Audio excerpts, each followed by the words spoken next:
Mais um episódio do nosso canal do YouTube, Tarciso Manso Convida. O nosso convidado de hoje é o economista graduado pela FEA, Faculdade de Economia e Administração da Universidade de São Paulo, pós-graduando também em Finanças pela Fundação Getúlio Vargas, concursos realizados também no exterior, mas principalmente porque também é outro orlandino que brilha, né? Lá fora aqui de Orlândia. Meu querido Gilberto, uma alegria muito grande recebê-lo. Por vezes eu vou chamá-lo de Giba, até porque eu conheço desde sempre, né? Sou ligeiramente um pouco mais errado do que ele, tenho 66 e o Gilberto 64. É um prazer muito grande recebê-lo, Giba. Muito bom, Tarciso. Que alegria estar aqui. Toda vez que eu venho para Orlândia visitar a mãezinha que está com 91 anos, eu sinto aquela alegria imensa, aquela dor de Casimiro de Abreu, minha infância querida. E Os sempre tempos não trazem mais, não é mesmo? E aí você se recompõe na sua energia, assim, né? Total, aqui é o lugar onde está a estrutura, né? Tá. Vocês viram aí pelo sobrenome Junqueira Zancopé. O Gilberto é filho do saudoso João Zancopé, o professor João Zancopé, que marcou época, e a dona Carmen da família Junqueira. Eu gostaria que você explicasse a trajetória das duas famílias, todos nós conhecemos, mas é sempre importante que a gente preste uma homenagem a essas duas famílias que contribuíram muito para a história de Orlândia, Giba. Sim, o meu avô materno, né, nascido em Uberaba, veio para Orlândia trabalhar com o tio Acácio na fundação de um banco regional, local. Ele era contador, formado pela FAP. Então veio para Orlândia, casou-se aqui, minha mãe nasceu em Orlândia. O meu bisavô paterno veio da Itália, veio naquela leva de imigração de muitos orlandinos para fazer a colheita do café. Trabalhou primeiro numa fazenda em Casa Branca e depois se deslocou para Orlândia, onde fundou, né, ganhou um terreno em frente à estação rodoviária para fundar um hotel. E ele fez um hotel aqui que ficou com a família onde meu pai nasceu. Então aquele terreno foi cedido para um empresário que quisesse investir aqui. Isso mesmo. Foi É interessante porque teve o hotel e teve o Orlândia Rádio Clube. O Antônio Martins, né, recebeu um terreno, e eu acho isso legal naquela época, né, que precisava de alguém que apostasse no segmento hoteleiro, turismo, né, receber as pessoas de fora, e também um meio de comunicação. O Orlândia Rádio Clube foi com essa mesma visão. É muito difícil perguntar isso para você. Alguma vez alguém da família comentou quem era o prefeito da época ou não? Não lembro. Eu imagino que foi o próprio Coronel Orlando, que foi na fundação da cidade. Na fundação da cidade. Na fundação da cidade. A cidade se fundou porque ganhou uma estação ferroviária. E em frente a essa estação ferroviária formou-se um hotel para receber, sobretudo, homens de negócio. Era um local muito procurado por homens de negócio que vinham fazer compras agropecuárias, né? Compradores de café, comprador de algodão, comprador de arroz. Olha que interessante. Se é um hotel próximo à estação ferroviária, que era conhecido como Hotel Zancopé na época. Isso mesmo. Então nesse empreendimento, naquele mesmo local, Gilberto? Nesse mesmo local. Meu pai nasceu lá. Então vocês percebem, esse é um dos prédios mais antigos de Orlândia, estação ferroviária e esse hotel. Isso e mesmo. olha que eu nasci aqui, eu imaginava que era algo assim antigo, mas você acaba de cravar aqui no nosso canal, por isso que é importante ter esse depoimento, com certeza, onde hoje é o Hotel Casagrande, né? Não estou errado. Hotel Casagrande, isso mesmo. Lá era justamente o Hotel Zancopé. Que eu acho que a fundação é 1910, o ano da cidade. E uma coisa interessante, o Zancopé, a italianada, né? Isso. Quem são os irmãos do seu João? Como é que desses mais diretamente ligados, os seus primos também, né? Sim, ele teve duas irmãs, né? Uma mais velha e uma mais nova. A mais velha, tia Nega, mudou-se para Ribeirão Preto há muitos anos. E a tia Tereza, que é a mãe do Pitico. A mãe do Vincenzo. Né? Doutor Vincenzo, que nós chamamos de Pitico. Né? Isso mesmo. Então ele é seu primo, naturalmente. Primo total. Primo, e amicíssimo até hoje, desde 2 anos de idade. Você disse que ele é um homem que não quis sair de Orlândia porque ama Orlândia. Ele tem um amor infinito por Orlândia, é incrível. Eu acompanhei a vida dele, o começo da vida profissional, e ele em São Paulo estava muito bem, recebeu muitos convites para fazer uma carreira brilhante em São Paulo, e ele falou, não, mas eu quero morar em Orlândia, eu quero ser médico em Orlândia, eu quero servir a minha comunidade. Eu sempre achei isso um amor incrível. É um pouco parecido com o teu, né? É mesmo? Tem razão. É o fato de gostar demais da terra que nasce Sim. e ter tido oportunidades. Eu confesso a você que as pessoas muitas vezes me dizem isso também.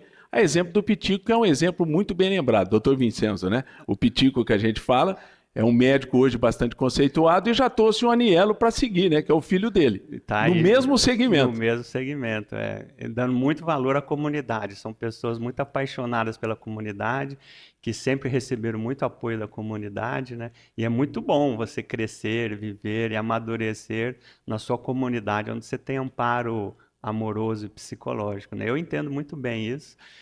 Eu morei no exílio, eu fui para Curitiba, fiquei lá 28 anos. E muitas vezes me sentia no exílio com uma inveja desgraçada quando eu recebia no WhatsApp, assim, filminhos de festas É legal isso. dos cantores do Berbel fazendo batucada, tomando cerveja, e eu passando frio sozinho em Curitiba.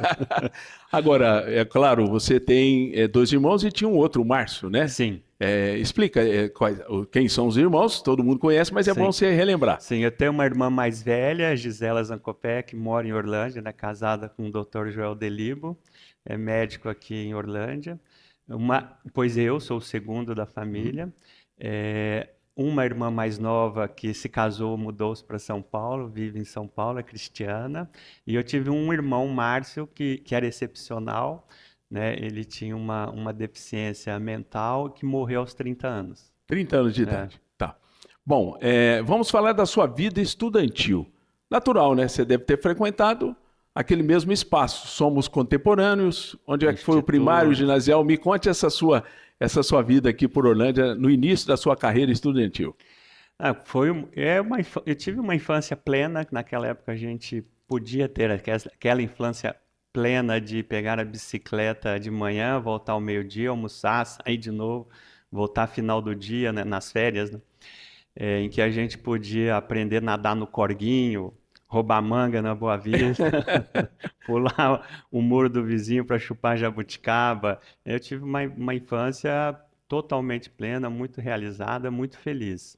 Eu acho que isso ajudou a me formar, obviamente, né? Então você passou pelo Coronel Orlando Coronel Orlando. e depois você veio aqui na época era Instituto de Educação, né? Instituto de Educação de Orlândia. Tá. Você deve ter chegado numa idade que aí precisou ir para Ribeirão Preto, normalmente, se ou para São Paulo para fazer cursinho. Aos 17 eu fui para São Paulo fazer cursinho, fiz cursinho, dei a sorte de entrar na USP, fiz economia lá na USP. Bom, antes da gente seguir a tua trajetória cronológica, vamos dar uma parada que merece todo o carinho da nossa parte. Anos 70, começo dos anos 70, Orlândia, para quem não sabe, pessoal, teve um time fantástico, né, de basquete mirim. Disputou aí competições importantes. A cidade sentiu o primeiro momento naquele ciclo do polo e de outros esportes. Esse também foi um chamado, como viria a ser depois o futsal. É claro que o futsal progrediu mais para um lado profissional. Não é o caso aqui do projeto do basquete. Naturalmente é um projeto concebido pelo seu pai, né? Porque seu pai, professor, que todo mundo sempre gostou, né? Ao lado do seu Rosivaldo, aqueles tradicionais mestres, Olavo Miele. Isso mesmo. Eu gostaria de você explicar, você que convivia com teu pai, o porquê do nascimento dessa equipe de basquete. Não, ele era um apaixonado pelo basquete, ele foi estudar educação física em São Carlos e lá ele jogou no time da cidade, representou o time da cidade em muitas competições e chegou a ter algum encontro com o Clube dos Bagres em Franca. Ele foi muito amigo do Pedroca, depois amigo do Hélio Rubens, que sempre tinha relação muito próxima com ele, de muito respeito com ele como professor de basquete. E ele, como apaixonado de basquete, queria sempre montar um time em Orlândia. E coincidiu da minha idade estar chegando perto de começar a jogar, ele começou a treinar e eu me entusiasmei também. Eu também me apaixonei pelo basquete e tinha um grupo em torno maravilhoso, né, que sabia jogar. E a gente deu trabalho aqui no estado. É engraçado que era aquela fase que chamava categoria mirim, né? Isso. É claro que esse projeto não pôde subsistir, porque na medida em que os jovens iam adquirindo uma idade estudantil, teriam que partir de Orlando, como o teu caso. Você disse que foi para São Paulo com 17. Isso. Esse auge, essa transição durou uns 2, 3 anos, né, Gilberto? A gente, sei lá, começou com 12, 13 anos, né? 13, 14, 15 e 16. Foram 4 anos assim, com uma onda de um time muito bom, muito guerreiro, time que jogava, treinava muito, tinha muita fome de bola. E a gente ganhou muito jogo e chegou em finais de campeonatos aqui no Campeonato Paulista. E empolgou a cidade toda se empolgou e assistiu jogos, como ocorre com o futsal nesse momento, né? E foi uma época muito legal. Apenas para que você talvez não saiba, nós não tínhamos ainda o ginásio de esportes. Os jogos eram na quadra do CREO, do Clube Recreativo. Isso Hoje mesmo. foi demolido, lá tem o Supermercado Paulista. Era muito acanhado, natural, né? Mas de qualquer maneira era uma paixão da cidade. Eu lembro que era o meu início também como locução. Cheguei a narrar 2 ou 3 jogos, inclusive um deles lá na quadra do Tênis Clube, lá de Campinas. Eu não me esqueço nunca, né? Foi uma experiência inédita nesse aspecto. E um detalhe curioso, recentemente teve aqui um encontro que eles chamam de dinossauros, são os jogadores de basquete, inclusive da geração do Giba, os atuais também, em que o Guerrinha esteve. O Guerrinha... Conta a história do Guerrinha, né? É muito legal, porque o Guerrinha queria jogar muito, ele tinha muita fome de jogar basquete e Franca não tinha um time infantil. Ali a gente já tinha passado do mirim para o infantil. Então, meu pai chamou o Guerrinha para vir para cá e pra jogar com a gente. Ele começou a jogar e era meu reserva. Teu reserva, eu lembro, exatamente. E você não era titular porque era filho do homem, não. Não, você jogava também. Todo mundo jogava muito. O Guerra jogava muito também, obviamente. Mas ele começou aqui, começou como reserva e depois fez uma carreira brilhante, né? Maravilhosa. E ele prestou um depoimento no dia do Encontro dos Dinossauros que foi emocionante, né? E ele falando da figura do teu pai, falando de todos os acontecimentos. Inclusive eu me recordo bem que uma vez nós retornamos de uma viagem e parece por questão de ônibus, ele não tinha espaço para descansar. Ele dormiu na minha casa e depois no dia seguinte foi para a Franca. Quer dizer, vocês veem que um jogador para chegar à condição do Guerrinha, top que foi, ele teve a humildade no começo da carreira de se submeter a esse tipo de aperto, né, Gil? Não, isso mesmo, ele dormia lá em casa, depois dormia na casa do Ricardinho, depois na tua casa, cada dia ele dormia na casa de um, porque a gente não tinha dinheiro para pagar hotel, então ele dormia na casa da gente mesmo. Que legal. Agora, sobre a sua trajetória estudantil, eu me recordo que você fazia parte de uma turma um pouco diferente nas ideias. Não digo esquerda, né? Mas vocês eram, de uma certa forma, um pouco mais avançados. Quem é da tua turma, da tua equipe da época? A minha turma era de esquerda mesmo. Era de esquerda?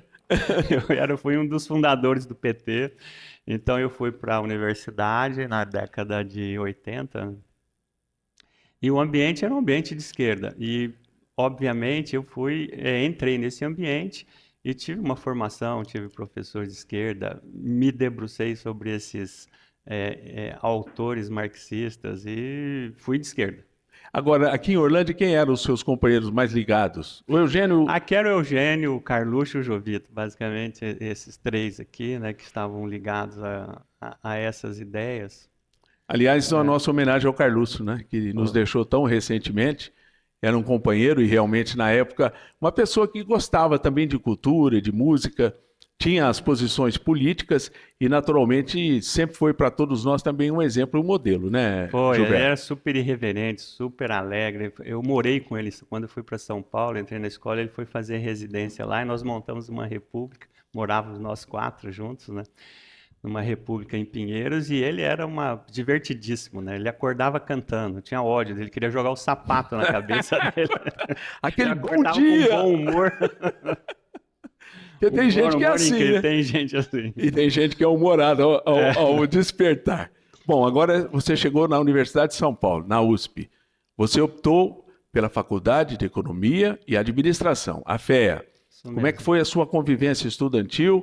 Algum professor que a gente seja renomado, que você teve a felicidade de ter como modelo, exemplo, alguma coisa desse tipo? Eu tive muitos professores bons, muitos deles foram ministros de Estado, foram presidentes do Banco Central. Não, eu tive aula com o João Sayad, que foi ministro, com a Zélia Cardoso de Mello, foi ministra, com a Adroaldo, que foi diretor do Banco Central, Pastore, que foi presidente do Banco Central, Pércio Arida deu aula para mim, foi presidente do Banco Central, formulador do Plano Real. Eu tive um estímulo intelectual incrível na USP, incrível. Foi um privilégio enorme, né, estar lá. E é importante eu destacar, olhando aqui para a câmera do meu querido Sérgio Maia, eu também tive a felicidade de conviver no ambiente da Universidade de São Paulo. É claro, as tendências políticas conviviam, graças a Deus, não digo em harmonia, de vez em quando havia alguns desencontros, mas o bom disso tudo é você despertar para conhecer a realidade do mundo, né? Então, a gente percebe isso e tem isso como um fator de referência muito grande. Então, eu podia dizer que no momento em que você ingressou nesse segmento da economia, não que você tenha perdido a sua pegada de esquerda, mas você, de uma certa forma, começou a ter uma visão um pouco diferente daquele mundo que você imaginava quando jovem? Sim, eu comecei a mudar depois que fui trabalhar e analisar empresas. Então, eu estudava e tinha que trabalhar. Eu trabalhei no Unibanco durante 8 anos como analista de investimentos e tinha que visitar empresas, né? E teve um momento em que começou a chegar um fundo estrangeiro querendo estudar o Brasil e esse fundo mandava analistas para o Brasil e eu ia nas empresas visitar as empresas com um analista americano. E esse analista americano sempre pedia para mim para conhecer o empreendedor. Ele valorizava muito o dono da empresa. Então ele pedia, a gente ia lá na Cofap e falava, Gilberto, arruma uma palhinha, deixa eu dar a mão para o Kaczynski. Ia lá Kaczynski era o eterno diretor-presidente dessa empresa, Cofap. da Cofap. Isso. Exatamente. Ia na Metal Leve, ele pedia para falar com o José Mindlin, que era o fundador. Outra grande cabeça e grande empresário. Então, sempre assim, ele querendo cumprimentar os empreendedores. Eu falei, cara, mas que cumprimentar empreendedor? Esse cara é um explorador, desgraçado, capitalista, porco chauvinista. A minha mentalidade de esquerda ainda, né, com essa certo ranço. E ele falou para mim, pô, Gilberto, você está entendendo errado o papel dele na sociedade, lê esse livro aqui. Ele me deu um livro que chama A Revolta de Atlas, que eu li enxugando lágrimas e foi um livro transformador para a minha vida. E quando eu li aquilo, eu falei, puta, isso aqui vale a pena ser. Mas qual o diferencial desse livro? O que a mensagem que tocou para dar esse choque em você? Aqui é o papel do empreendedor, você quer mudar a sociedade através do empreendedorismo, né? Você cria, basicamente, ele está ali na tese do Milton Friedman, um economista liberal, que diz que o empreendedor, ainda que movido por egoísmo para ganhar dinheiro para ele mesmo e para a sua família, ele provoca mais impacto positivo na sociedade que todo o altruísmo de uma freira num leito de hospital. É óbvio que uma freira no leito de hospital, do lado de um doente, esse consolo causa um bem infinito ao doente, mas é um bem infinito para uma pessoa. E o empreendedor, ainda que movido por egoísmo, ele gera empregos, ele paga impostos que constroem o hospital onde a freira está, de modo que o empreendedor pode construir um impacto positivo na sociedade que eu achei que valia a pena para mim, o que eu estava procurando. Então, nessa experiência do Unibanco, você teve a oportunidade de conviver, inclusive com empreendedores notáveis, é que realmente esse seu movimento é que te cativou nesse sentido de sacudir. Eu quero ser também um empreendedor. Foi isso? Isso, foi uma decisão primeira, é isso que eu quero ser, vale a pena viver para isto. Até essa idade, né, que era 27, 28 anos, não sabia o que queria ser, eu acho que é meio comum isso, né? Eu digo que tem alguns desgraçados que nascem com a sorte, né, do talento, né? Eu leio a biografia de Beethoven aos 4 anos, compondo sinfonia no piano, ou Neymar sendo craque de futebol, de futsal aos 6 anos de idade. Obviamente, essas pessoas sabem da que estão destinadas a ser. Nós, pobres mortais, não sabemos. A gente tem que ir tateando, descobrindo. Você tenta uma coisa, não dá certo, tenta outra. E ler livros, né, abre a possibilidade de enxergar em heróis, em romances, vidas possíveis, né? Você tem uma abertura da alma quando assiste um filme ou quando lê um romance e que você tenta se identificar com vidas possíveis que não são só aquelas que você conhece.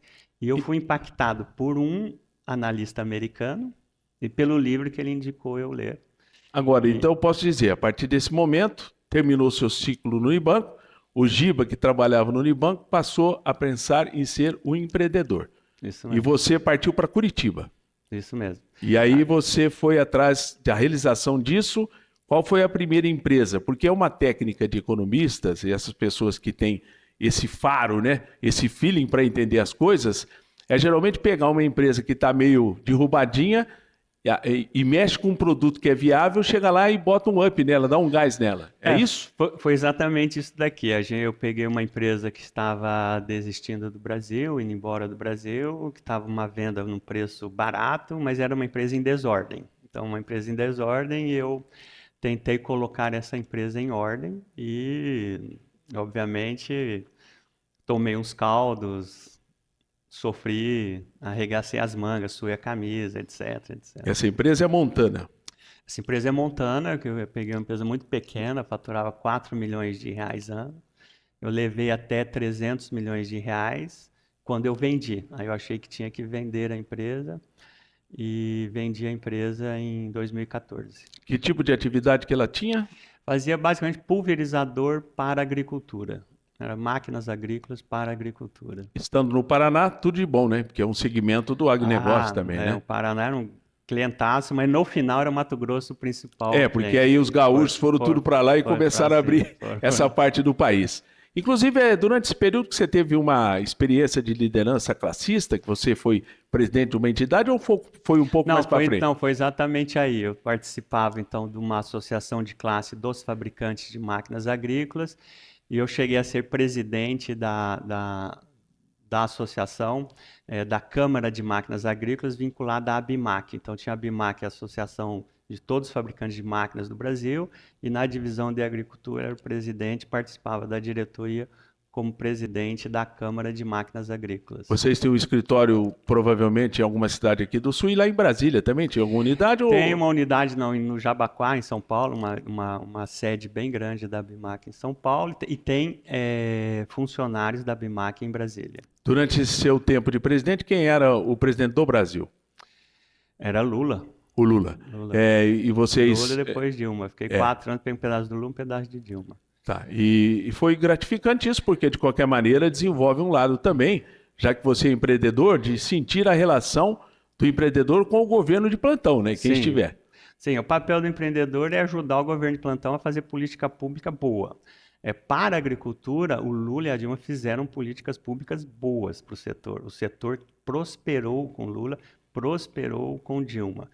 No setor de máquinas agrícolas, nós não temos reclamação para esses dois governos, que foram bons para o setor de agricultura. Então eu posso imaginar, se foi bom para o setor de máquinas, naturalmente, para ter máquina precisa ter a produção. Então foi de um segmento com o agronegócio quase como um todo, né, Gilberto? Foi o apoio para o agro prosperou, virou uma plataforma de exportação incrível, gerando muitas divisas para o Brasil. O Brasil também foi beneficiado por essa expansão do agro, mas o agro foi o único lugar onde cresceu produtividade, cresceu produção, e eu estava vendendo para o setor agro, então eu fui puxado, eu tive a sorte de estar num setor muito próspero e eu fui puxado pelo setor e consegui prosperar a minha empresa. Agora eu estou vendo aqui que tem também a VAP, que é uma muito conhecida lavadora aqui, nacional.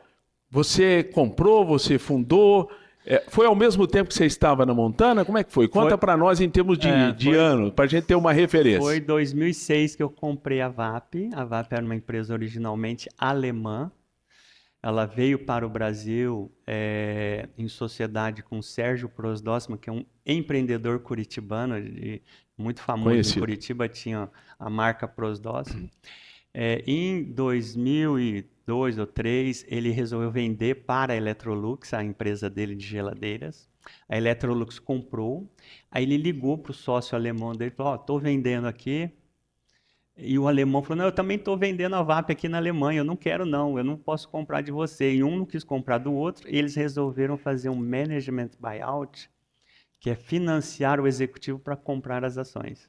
Então, o Sérgio Prosdóximo e o senhor Oberdorf da Alemanha venderam a VAP Brasil para um executivo alemão que pegou uma dívida grande, ficou carregando uma dívida que no Brasil é muito difícil administrar dívida. Até pelos juros, né? Porque os juros sempre são muito caros, erradamente caros no Brasil. E ele quebrou. Quando ele quebrou, eu comprei em 2006. Então, mais uma vez, pegou uma empresa meio baqueada E a Pinela. Foi uma compra de ocasião, era uma empresa, então 2006 estava faturando 18 milhões de reais, esse ano nós vamos fazer 1.800 bi. 1.800 bi. Então cresceu 100 vezes a receita em quanto? 10 anos? Vai 6, 15, 18 anos. 18 anos. Agora, para quem não conheça bem, explica direitinho os equipamentos que a VAP. Isso, por exemplo, pessoal que está numa casa para limpar aquela coisa, explica direitinho que eu acho legal. VAP, quando eu comprei, então era uma empresa de um produto só, que era lavadora de alta pressão. Aquela de alta pressão para limpar a piscina, aquelas coisas. Lava ali a pedra em volta da piscina, lava o muro, lava o automóvel. E virou uma categoria, até sinônimo de categoria, né? O pessoal falava, pega uma VAP da Electrolux aí para lavar a calçada. Pega uma maisena quando era amido, é mais ou menos dessa. Então tem uma muito forte a marca, mas era uma empresa de um produto só. Quando teve uma crise hídrica, foi muito ruim para a empresa. Nós praticamente quebramos a empresa quando teve uma seca muito grande igual esta, mas foi proibido lavar calçados, proibido lavar automóvel. Então, as vendas despencaram. As vendas caíram 70% e eu prometi nunca mais depender de um produto só. Então, nesta crise de 2016, que agora faz 8 anos, eu prometi nunca colocar todos os ovos numa cesta só e resolvi expandir, fazer extensão de linha da marca. E hoje, lavadora de alta pressão é menos de 20%. Aquilo que era 100%, você conseguiu. E quais os outros produtos que você colocou na linha? Agora, o produto mais legal, número 1, é o robô aspirador. Robô aspirador. Robô aspirador que aspira o pó da casa sozinho. Aquele que substitui a famosa vassourinha? A vassourinha, ele vai sozinho. Bom, mas eu entrei na casa com o robô aspirador. Depois, ano passado, eu entrei na cozinha. Então, eu tinha muito medo de entrar na casa, porque era um produto que estava na garagem, a lavadora de alta pressão fica lá na garagem, no quartinho, quem usa é homem, não é mulher que compra. E a gente, eu estava em dúvida se entrava ou não entrava na casa. Entramos na casa com o aspirador e depois queria entrar na cozinha. Eu tentei comprar a marca Valita, não consegui, eu perdi essa compra. E fui obrigado então a entrar sozinho com a marca VAP mesmo, com air fryer, liquidificador. A VAP tem esse segmento hoje. Entrou e está com sucesso, explodiu. Então, está indo muito bem. Aquilo que era só a lavadora, hoje quantos produtos? Não, hoje estamos com 360 SKUs. Desses lavadora, uns 30 desses 360. Então tem 330 outros produtos que não lavadora de alta pressão. Mas aí, de repente, eu vejo que você está em Curitiba com a vida bem resolvida, empresário, VAP, coisa e tal. Aí você tinha um sonho do tal do fundo de investimento. Aí você me deixa Curitiba, com aquele ar mais tranquilo, e vem para São Paulo. Mas você continua como controlador da empresa VAP. Sim. Aqui eu quis me colocar em desconforto. Estava muito confortável, a vida estava confortável, estava achando que iria entrar em decadência. Quantos anos você tinha? 60, faz 4 anos. Pô, mas não está na hora de sossegar, Giba? Eu acho que não. Tanto que você veio. Eu acho que o conforto leva você... ou você está criando musculatura ou você está definhando musculatura. Perdendo massa muscular. Perdendo massa muscular, para a linguagem da academia. Se você para, você perde massa muscular mesmo. E se você está na academia, você está ganhando. Não existe estacionar. A mesma coisa vale para a mente, a mesma coisa vale para os negócios. Então, eu sempre tenho que me colocar em desconforto, não em ponto de insatisfação, de reclamação da vida, mas em desconforto para crescimento. Então, eu achei que dava para fazer um fundo. Não dava para ser em Curitiba, porque a VAP é muito grande, é uma empresa muito legal. Eu sou apaixonado pela VAP. Quando eu ficava lá em Curitiba, eu ficava dentro da VAP, ficava cuidando dela. Eu saí para São Paulo para ficar sozinho. Sozinho. Só para entender, quem toca a VAP hoje no dia a dia? É um executivo, um CEO? Hoje é um executivo, que eu vendi ações para ele, então é um sócio meu, que é um sucessor meu. Eu tenho 2 filhas, né, que são minhas herdeiras, mas não são sucessoras. Elas decidiram não trabalhar comigo, elas me acham muito louco, muito exigente, muito duro. E elas não queriam É estar assim que a perto de gente mim pega de no jeito pé. nenhum. É verdade. Então, pai, não dá, trabalhar com você não vai dar, não vamos ficar de fora. Então, eu não tenho sucessores, e então todas as empresas eu tenho que encontrar pessoas que eu dou sociedade, que podem me suceder se eu morrer, e eles vão cuidar das empresas para as minhas filhas. Ah, perfeitamente, mas elas continuam naturalmente com o direito a elas, Ah, com sim, pessoas de sua confiança que vão tocar isso na condição, inclusive, de sócio também da própria isso, empresa. exatamente. Agora, explique para quem está nos vendo o que é um fundo de investimento. Então, para quem assistiu até agora, Gilberto, estudante de economia, se empolgou, 8 anos, Unibanco, foi para Curitiba, realizou o sonho de ser um empresário, gerando empregos, começou na Montana, depois surgiu a VAP, que hoje é show para todo o Brasil, uma empresa muito conceituada, e a partir daí ele resolveu mexer com fundo de investimento. Olhando para aquela câmera, explique didaticamente o que é o cidadão que coordena um fundo de investimento. Bom, fundo de investimento é alguém que tem um dinheiro e aloca em empresas, em participações de empresas. Seria um Então, investimento, ao invés de meter na poupança, coisa, ele vai investir em em produção. vez de colocar na poupança, compra participações em empresa, ou controle ou participação minoritária. Então, eu tenho lá, neste fundo agora, 5 empresas com controle acionário e 13 empresas com controle, com participações minoritárias. São 18, então. São 18 empresas, eu cuido de todas. Nas minoritárias, eu participo do conselho de administração. Eu quero fazer investimentos em que eu, pelo menos, coloque a mão de leve no leme, pelo menos Perfeito. dar uma direção. Ou, quando eu tenho controle, eu tenho o leme total nas minhas mãos, né? Então, hoje, são 5 empresas que estão controladas e 13 empresas com participações minoritárias. Quanto que significa o montante que movimenta esse fundo, em termos de valores? O valor, que assim, a VAP está fora disso, que eu tinha a VAP antes, lá tem um total de 400 milhões de reais de ativos, de participações compradas. E, obviamente, um potencial de saída aí, que, sei lá, pode ser 2, 3 bi de reais. Para que vocês entendam, existem marcas brasileiras que foram adquiridas por fundo de investimento. Cite algumas que tem aquele pacote de pessoas que atuam aportando recursos nessas empresas. Qual que seria um parâmetro aqui no Brasil de tamanho desse tipo de fundo de investimento que aplique? Não, o maior fundo aqui no Brasil é o Fundo Pátria, né, que tem sob gestão, acho que 50 bilhões de dólares, 250 bilhões de reais. Ele é dono de muitas empresas no Brasil. Na agricultura, ele é dono da Lavoro, ele é dono de hotéis, dono de fazendas. Então é interessante isso, né? A pessoa, ao invés de investir naquilo que é tradicional do mercado financeiro, seria um investimento com uma visão do setor produtivo, Giba? Chama investimento alternativo. Alternativo. Alternativo porque a liquidez dele é menor. Um fundo, o investidor, quando coloca o dinheiro num fundo de renda fixa, ele pode retirar o dinheiro em 30 dias. Num fundo de private equity, ele coloca o dinheiro e só pode retirar daqui 10 anos. Perfeito. Então, quem aplica é normalmente uma pessoa rica, que tem uma poupança e que tira 10% da poupança para pôr num fundo de private equity que dura, E tipo só assim, pode com esse retirar dinheiro, daqui 10 anos. com esse dinheiro eu não posso mexer durante esses 10 anos. O resgate é daqui 10 anos e, obviamente, ele tem que prometer um retorno para o investidor maior do que a renda fixa. Então, a renda fixa hoje dá 1% ao mês, lá 12% ao ano.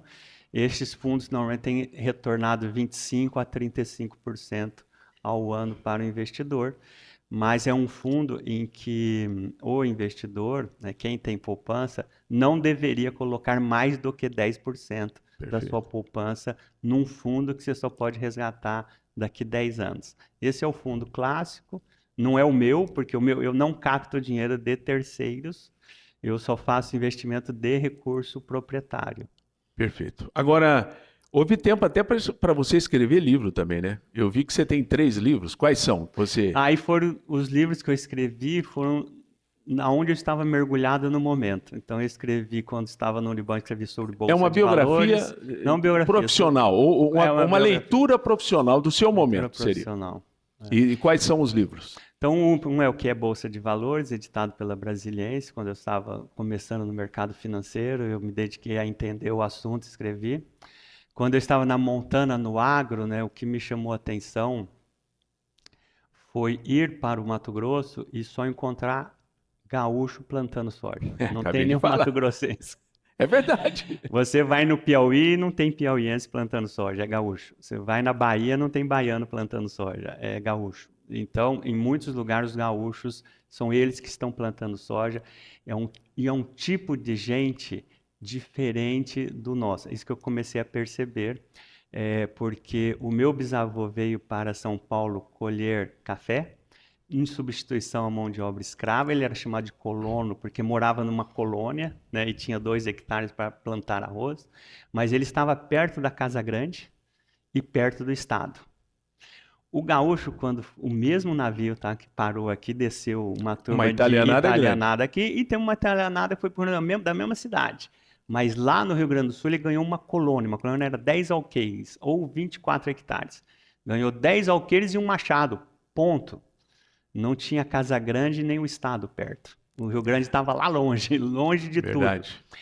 E aí formou um tipo sociológico de pessoa muito diferente do Brasil da costa, do Brasil que nós dois Sim. somos, que é o Brasil da Casa Grande e do E estado aquela do história do patrimonialismo. cara que é incapaz muitas vezes de sair da sua terra. O gaúcho não tem medo de quebrar. Eu estou falando o português, claro.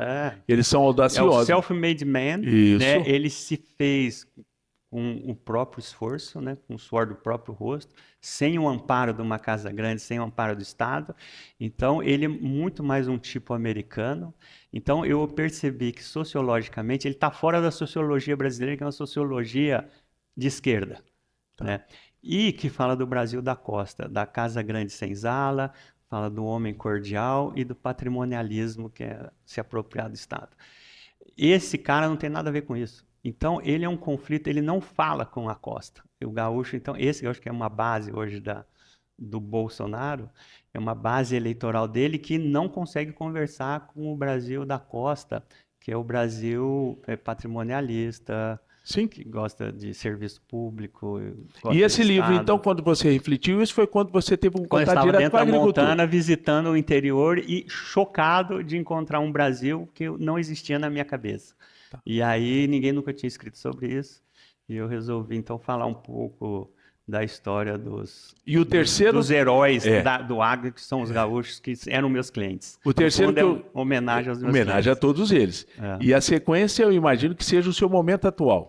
O outro livro é A Empresa Iluminada, é sobre a VAP. Essa é sobre a VAP. Que é uma transformação, é a história da transformação de uma indústria numa indústria digital.